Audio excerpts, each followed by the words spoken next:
മലബാറിൽ എല്ലായിടത്തും തെയ്യക്കാലമാണ്. ഇന്നിപ്പോൾ കാഞ്ഞങ്ങാട് നഗരമധ്യത്തിൽ സ്ഥിതി ചെയ്യുന്ന മാമാനിക്കുന്ന് വിഷ്ണുമൂർത്തി ദേവസ്ഥാനം, അതായത് ചെറിയൊരു ക്ഷേത്ര സന്നിധിയാണ്, തറവാട്ട് ക്ഷേത്രം എന്ന് വിശേഷിപ്പിക്കാം.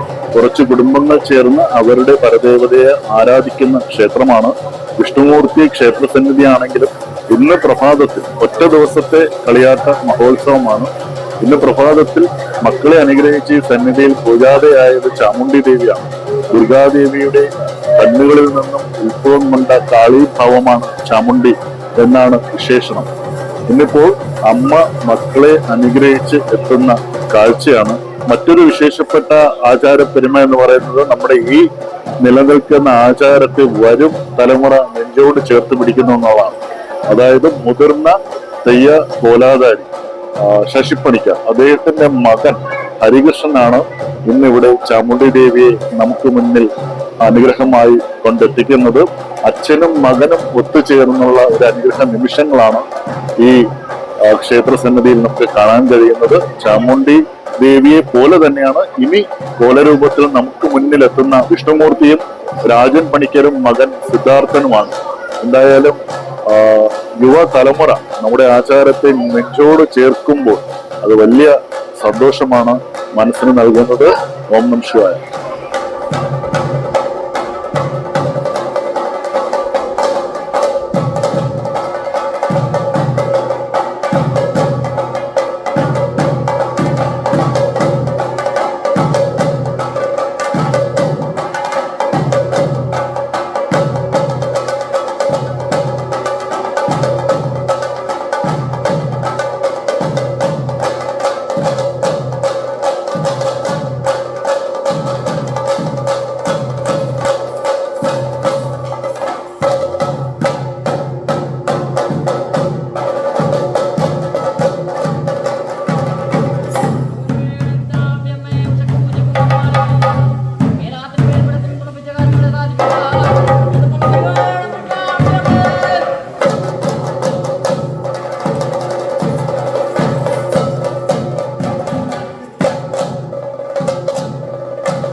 ഒരു നാടിൻ്റെ കഥയും ചരിത്രവും ഐതിഹ്യങ്ങളും വെളിപ്പെടുന്നത് അവിടുത്തെ അനുഷ്ഠാന കലാരൂപങ്ങളിലൂടെയാണ്. നാടോടി ഗോത്രവർഗ സ്വഭാവമുള്ള ജനതയുടെ ആരാധനാമൂർത്തികളിലും ആരാധന ആഘോഷ സമ്പ്രദായങ്ങളിലും അതാതു പ്രാദേശിക തനിമകൾ മുന്നിട്ട് നിൽക്കും. വടക്കേ മലബാറിലെ തെയ്യം ആഘോഷങ്ങൾ കളിയാട്ടം എന്ന പേരിൽ ഓരോ ഗ്രാമക്ഷേത്രങ്ങളിലും കാവുകളിലും അരങ്ങേറുന്ന വാർഷിക ഉത്സവങ്ങൾ ആ നാടിൻ്റെ ചരിത്രവും സംസ്കാരവും ഒരുമയും കരുത്തും വിളിച്ചറിയിക്കുന്നതാണ്. വീരാരാധനയും പൂർവ്വ പിതാക്കന്മാരുടെ ആത്മാക്കൾക്ക് ദൈവിക പരിവേഷവും നൽകുന്ന ഗോത്രവർഗ സ്വഭാവം പ്രദർശിപ്പിക്കുന്ന ഇത്തരം ആഘോഷങ്ങൾക്ക് വീര്യവും ഊർജവും കൂടും.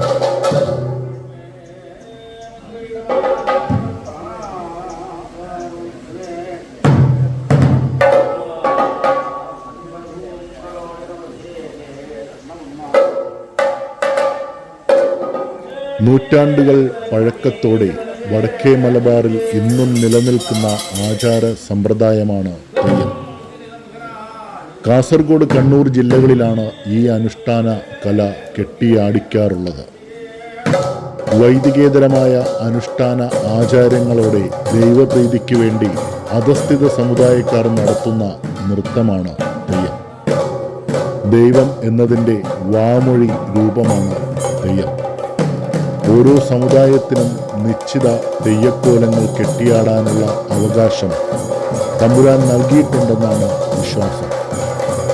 സങ്കീർണവും മനോഹരവുമായ മുഖത്തെഴുത്തും കുരുത്തോലകളും പൂക്കളും മറ്റും ഉപയോഗിച്ചുള്ള രക്തവർണ്ണാങ്കിതമായ ആടയാഭരണങ്ങളും ചെണ്ട, ചേങ്ങില, ഇലത്താളം, കറുങ്കുഴൽ, തകിൽ തുടങ്ങിയ വാദ്യമേളങ്ങളും ലാസ്യ താണ്ഡവ നൃത്താദികളും സമ്മോഹനമായി സമ്മേളിക്കുന്ന തെയ്യം വിശ്വാസത്തോടൊപ്പം കലാസ്വാദന ചാതുര്യവും ഉണർത്തുന്ന അപൂർവമായ ഒരു ആചാരമാണ്. തെയ്യം. വർഷങ്ങൾ നീളുന്ന പരിശീലനത്തിലൂടെ മാത്രമേ ഒരാൾക്ക് നല്ല തെയ്യക്കാരനാകാൻ കഴിയുകയുള്ളൂ.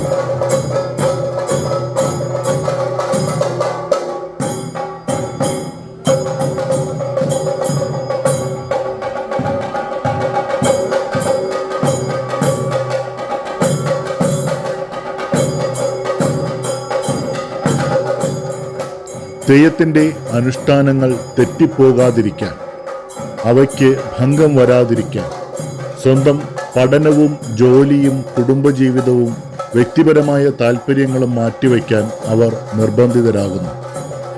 9-10 വയസ്സാകുമ്പോൾ തന്നെ കാരണവന്മാരിൽ നിന്നും തെയ്യത്തിൻ്റെ രീതികൾ പഠിക്കേണ്ടി വരുന്നു. മനസ്സുകൊണ്ടും ശരീരം കൊണ്ടും ആത്മാവ് കൊണ്ടും ഈയൊരു അനുഷ്ഠാനത്തിന് മുൻപിൽ സ്വന്തം ജീവിതം സമർപ്പിച്ചിരിക്കുകയാണ് തെയ്യം ഉപാസകന്മാർ.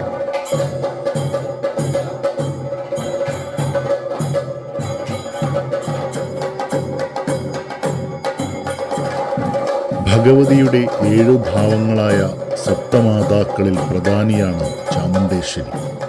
ദേവീ ഭാഗവതം, ദേവീ മഹാത്മ്യം എന്നീ ഗ്രന്ഥങ്ങൾ പ്രകാരം ചണ്ഡൻ, മുണ്ടൻ എന്നീ അസുരന്മാരെ നിഗ്രഹിക്കാൻ ചണ്ഡികാ പരമേശ്വരിയുടെ പുരികക്കൊടിയിൽ നിന്നും അവതരിച്ച കാളിയാണ് ചാമുണ്ഡേശ്വരി അഥവാ ചാമുണ്ടാദേവി. ശുംഭനിശുംഭ യുദ്ധവേളയിൽ ചണ്ഡികാ പരമേശ്വരിക്ക് തുണയേകുവാനാണ് ഭദ്രകാളി ഇപ്രകാരം അവതരിച്ചതെന്ന് പറയുന്നു. ചണ്ഡികാദേവിയെ പിടിച്ചുകൊണ്ടു പോകുവാൻ ശുംഭനിശുംഭന്മാർ ചണ്ഡമുണ്ടന്മാരെ അയക്കുന്നു. ഇത് കണ്ട് കോപിഷ്ഠയായ ദേവിയുടെ വളഞ്ഞുയർന്ന പുരികക്കൊടിയിൽ നിന്നും ഉഗ്രരൂപിണിയായ കാളി പ്രത്യക്ഷപ്പെടുന്നു. ആ കാളി ചണ്ഡമുണ്ടന്മാരെ വധിച്ചതിനാൽ ചാമുണ്ഡേശ്വരി എന്നറിയപ്പെടുന്നു. പിന്നീട് രക്തബീജനെയും ശുംഭനിശുംഭന്മാരെയും വധിക്കാൻ ചണ്ഡികാദേവിയെ സഹായിക്കുകയും ചെയ്തു. അതിനാൽ രക്തചാമുണ്ഡി എന്നും അറിയപ്പെടുന്നു. കർണാടകയിൽ ആരാധിക്കപ്പെടുന്ന കാളി ചാമുണ്ഡേശ്വരിയാണ്. മറ്റൊരു സാഹചര്യത്തിൽ ശ്രീ പാർവതി ചാമുണ്ഡിയായി അവതരിച്ചിട്ടുണ്ട് എന്നൊരു വിശ്വാസമുണ്ട്. അത് രുരു എന്ന അസുരനെ നിഗ്രഹിക്കാൻ വേണ്ടി ആയിരുന്നു. ശിവപത്നി ശ്രീ പാർവതിയെ ഭാര്യയാക്കാൻ രുരു ഒരിക്കൽ ശ്രമിച്ചു. അതിനുവേണ്ടി ബ്രഹ്മാവിൽ നിന്ന് വരം നേടുവാൻ രുരു തപസ് ആരംഭിച്ചു. എന്നാൽ നിസ്സഹായനായ ബ്രഹ്മാവ് വരം നൽകുവാൻ തയ്യാറായില്ല. എന്നാൽ രുരുവും പിന്മാറാൻ തയ്യാറായില്ല. രുരുവിൻ്റെ തപോബലം നിരന്തരം വർദ്ധിച്ചു വന്നു. ഇവയിൽ കോപിഷ്ഠയായ പാർവതി രൗദ്രമായ കാളിരൂപം കൊണ്ടു. ചർമ്മവും മുണ്ടവും തൃശൂലം കൊണ്ട് വേർപെടുത്തിയ ഭഗവതി രുരുവിനെ നിഗ്രഹിച്ചു. രുരുവിൻ്റെ ചർമ്മവും മുണ്ടവും എടുത്ത പാർവതി ചാമുണ്ഡി എന്നറിയപ്പെട്ടു. തിരുമാന്താംകുന്നിലെയും കൊടുങ്ങല്ലൂരിലെയും ഭഗവതി പ്രതിഷ്ഠ രുരുജിത് വിധാനത്തിലുള്ളതാണ്. കൊടുങ്ങല്ലൂർ ക്ഷേത്രത്തിൽ സപ്തമാതാക്കളിൽ ചാമുണ്ട പ്രതിഷ്ഠ കാണാം. കൊടുങ്ങല്ലൂർ ക്ഷേത്രത്തിലെ തവിട്ടുമുത്തിയും ചാമുണ്ടിയാണ്.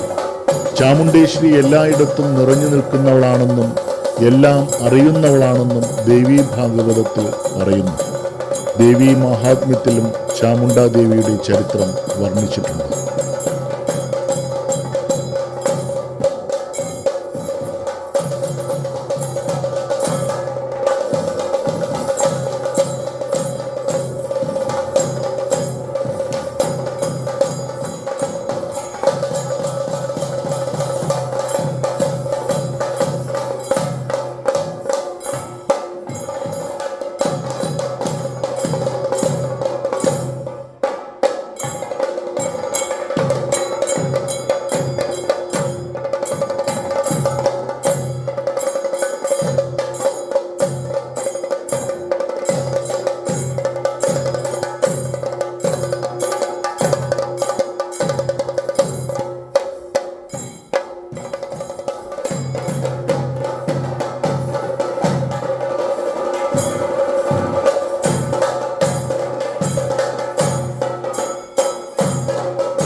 ഘോരയായിട്ടും അഘോരയായിട്ടും മഹിഷാസുര മർദ്ദിനിയായിട്ടും മൂകാംബികയായിട്ടും ലക്ഷ്മിയായിട്ടും വാഗിയായിട്ടും വാഗീശ്വരിയായിട്ടും നിലനിന്നിരിക്കുന്നതായ അനുഭവത്തിൽ സർവ ഐശ്വര്യം തരുവാനായിട്ട് സർവപ്രധാനിയാകുന്ന മംഗളയുക്തയായിട്ട് ഇവിടെ വർദ്ധിച്ചെടുക്കുന്ന അനുഭവമാണ്. അതുകൊണ്ട് ശുംഭത്തിൽ നിന്നിരിക്കുന്നതായ അസുരന്മാർ അന്ന് ബ്രഹ്മാവിങ്കൽ വരം വാങ്ങി അനുസരിച്ച് നടന്നുകൊണ്ടിരിക്കെ അന്ന് വരത്താൽ ഭരിച്ചും പരപരത്താൽ ഭരിച്ചും അങ്ങനെ ഉല്ലസിച്ച് നടത്തിപ്പോരുന്ന കാലത്ത് അങ്ങനെ ആ ഒരു ദേവാദികളോട് യുദ്ധം ചെയ്തു. ആ യുദ്ധത്തിൽ പരാജയപ്പെടുകയാണ്. എന്നാലോ അങ്ങനെ മഹിഷാസുര മർദ്ദിനിയായിട്ട് മൂകാസുരനെ വധിച്ച മൂകാംബികയായിട്ടും രക്തബീജാസുരനെ വധിച്ച രക്തചാമുണ്ടിയായിട്ടും നിലനിന്നുവല്ലോ. ആവട്ടെ അങ്ങനെ ഇരിക്കുന്നതായ ഈ മാനസ്ഥല ആധാരമായിട്ട് എൻ്റെ തലയിലപ്പൻ്റെ പൂജക്കും ശിവൂത പഠിക്കും 4 ഗ്രാമത്തിൻ്റെ പന്തീഭോജനത്തിനും പാടുപരിതീക്ഷയുടെ സത്യത്തിനും ധർമ്മത്തിനും 34 പ്രപഞ്ച വാർത്താസ്ഥാനത്തിനും കോട്ടം തട്ടാനത്തൊക്കെ വണ്ണം കാണിച്ചു കണ്ടുപോയി. എൻ്റെ തലയിലപ്പാ എൻ്റെ തലയിലപ്പാ എല്ലാധാരിക്കുന്ന അക്ഷാപുരപ്പൻ എന്നിരിക്കുന്നതാ അമരഭൂമിക്ക് കൃത്തികാസംഭൂതനായിരിക്കുന്ന വേലും വേലാദ്യം വെച്ച് പൂജിച്ചിരിക്കുന്ന ദേവൻ തന്നെയാണ്. അങ്ങനെ ദൈവമായിട്ടല്ലേ ഈ അർമുഖം 12 ദിക്കണ്ണ വേലും വേലാദ്യം നിറഞ്ഞിരിക്കുന്ന ഈ പുണ്യമണ്ണിനകത്ത് ഞങ്ങൾ നിന്നിരിക്കുന്നതായ സത്യമായിരിക്കുന്ന അനുഭവത്തെങ്കിൽ ഏവർക്കും കൊടുക്കണം എന്നിരിക്കുന്ന പ്രാർത്ഥനയാവട്ടെ.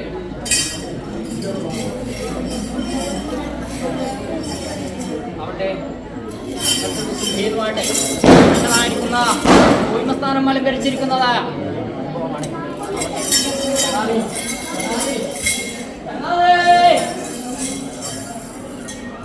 കാലമായി പാടിക്കിട്ടിയ ഞങ്ങൾ ധരിക്കുന്നതായ അനുഭവത്തിലല്ല നല്ലതാക്കി തരുവാനുള്ളൊരു മഹാഭാഗ്യം ഞാനും എൻ്റെ ചങ്ങാതി പ്രവർത്തിച്ചു കൊള്ളണമെന്ന്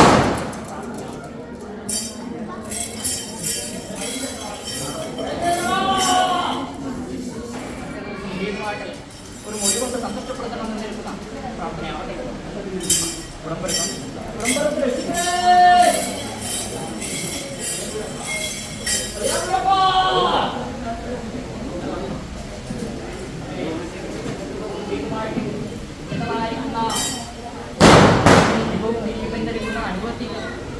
അനുഭവത്തിരിക്കുന്നൊരു ഐശ്വര്യം തരുവാനായിട്ട് അധ്യാപുരം ആ സവിധം തൊട്ട് ഏവരക്കും നല്ലതായിരിക്കുന്ന പരമാർത്ഥം വീശിക്കൊണ്ട് ആദ്യ പ്രകാരം തന്നെ ആയിരിക്കണേ. എന്റെ തലയിലപ്പാ എന്റെ തലയിലപ്പാ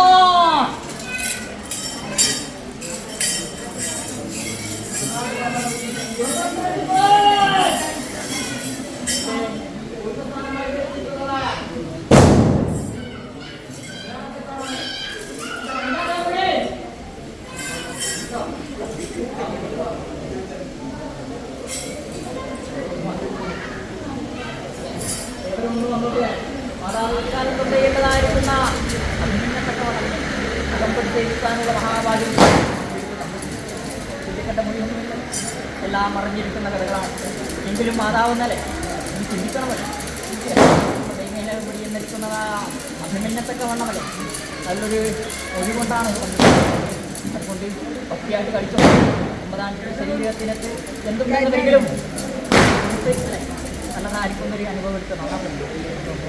അതിനും നിശ്ചയിച്ചത് തെക്കും കരക്കരിച്ചേരി വയൽക്കരക്കരിച്ചേരി ചെറുമ്പക്കരച്ചേരി അല്ലെ അങ്ങനെ ആയിരിക്കുന്ന അനുഭവത്തേക്കുള്ള ഉള്ളതിനാലും വിളക്കുമാടത്തപ്പുറം ഉമിച്ചൂർ ഭൗര്യം എന്നിരിക്കുന്നതായ അല്ലെ ചിലതായിരിക്കുന്നൊരു അനുഭവമാണ് തറവാട്ടിൽ വ്യക്തമാക്കി തന്നത്.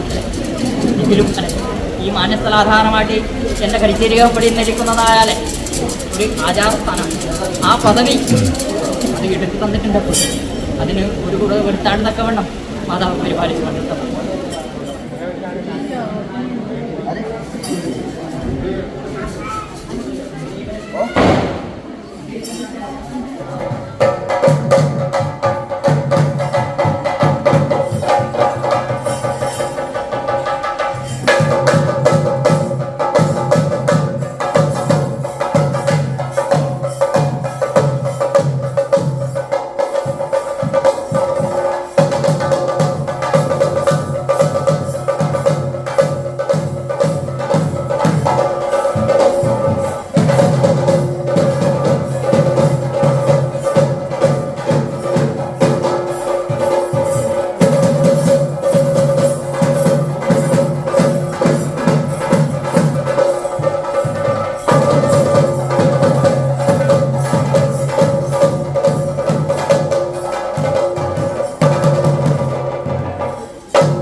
മാതാവ് അങ്ങനല്ലേ നിറഞ്ഞു കവിഞ്ഞു കഴിയാനുള്ളൊരു മഹാഭാഗ്യമല്ലേ എടുത്തുതരാം. അത് ഒന്നുകൊണ്ട് നൂറാകത്തക്കവണ്ണമല്ലേ ഇത് നിറഞ്ഞു കാണുവാനുള്ളൊരു മഹാഭാഗ്യമല്ലേ. അമ്മയുടെ അല്ലേ അന്നദാനമാണല്ലേ. അമ്മയും കഞ്ഞി കുടിച്ചു, ഞാൻ എൻ്റെ മക്കളുമല്ലേ അങ്ങനെ മനസ്സറിഞ്ഞ് കുടിക്കണം. അതിൻ്റെതായിരിക്കുന്ന മംഗല്യവും ഐശ്വര്യവും അല്ലേ അമ്മ എടുത്ത് തന്നാൽ പോരും. അതുകൊണ്ട് ഏവരും ഒന്ന് പ്രാർത്ഥിച്ചിട്ട് അതെടുത്ത് കഴിച്ചു.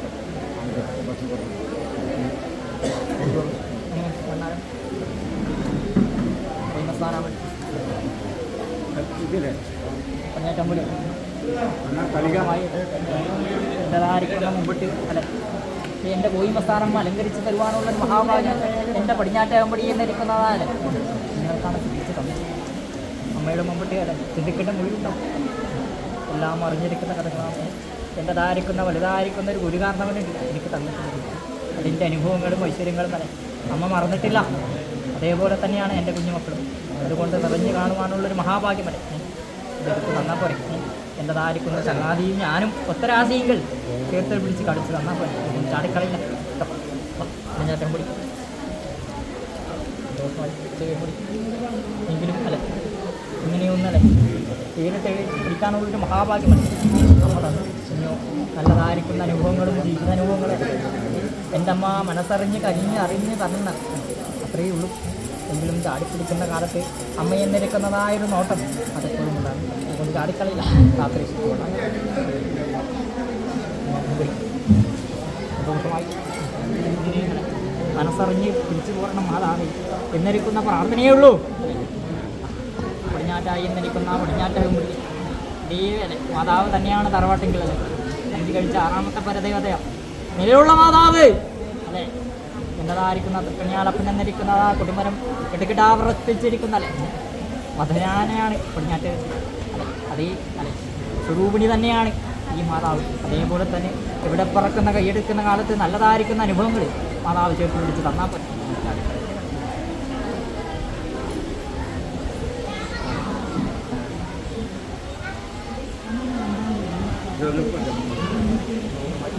ഇവിടെ പറക്കുന്ന കൈയെടുക്കുന്ന കാലത്ത് നല്ലതായിരിക്കുന്നൊരു ജീവിത വഴി അമ്മ എടുത്തു തരാം. വൈദ്യങ്ങളെ മനസ്സറിഞ്ഞ് ഭജിക്കുന്നുണ്ട് വൈദ്യങ്ങൾ. എങ്കിലും എൻ്റെതായിരിക്കുന്ന അല്ലേ എനിക്കും എൻ്റെ ചങ്ങാതിക്കും വേണ്ടിയിട്ട് അടുത്തും വലത്തുമായിട്ട് നിറഞ്ഞ് കളിച്ച് തന്നിട്ടുണ്ട്. ഇതേപടിയല്ലേ എൻ്റെ അനുഭവം നാളേക്കുന്നതിലേക്കും അവിടെ ആവട്ടെ. വൈദ്യങ്ങളെ സന്തോഷമായി വൈദ്യങ്ങൾ 9 ചുട്ടി ശരീരത്തിനകത്ത് എന്തുണ്ടെന്ന് വരികിലും അമ്മ മനസ്സറിഞ്ഞ് മാത്രമേ സന്തോഷമായി വൈദ്യങ്ങൾ മനസ്സറിഞ്ഞ് കണ്ടുപോയി അമ്മയെ അലങ്കരിച്ച് തന്നു അല്ലേ. സന്തോഷമായി അലങ്കാര സ്വരൂപിണി എന്നിരിക്കുന്ന മാതാവിൻ്റെ കടാക്ഷം പോലെ തന്നെ എൻ്റെ ജീവിതത്തിൽ കെട്ടിപ്പിടിച്ചിട്ട് കളിക്കാനുള്ള മഹാഭാഗ്യം അമ്മ ഉണ്ടാക്കി. സന്തോഷമായി കുളമ്പരത്തിൽ രക്ഷിപ്പനേ കടവാണ്.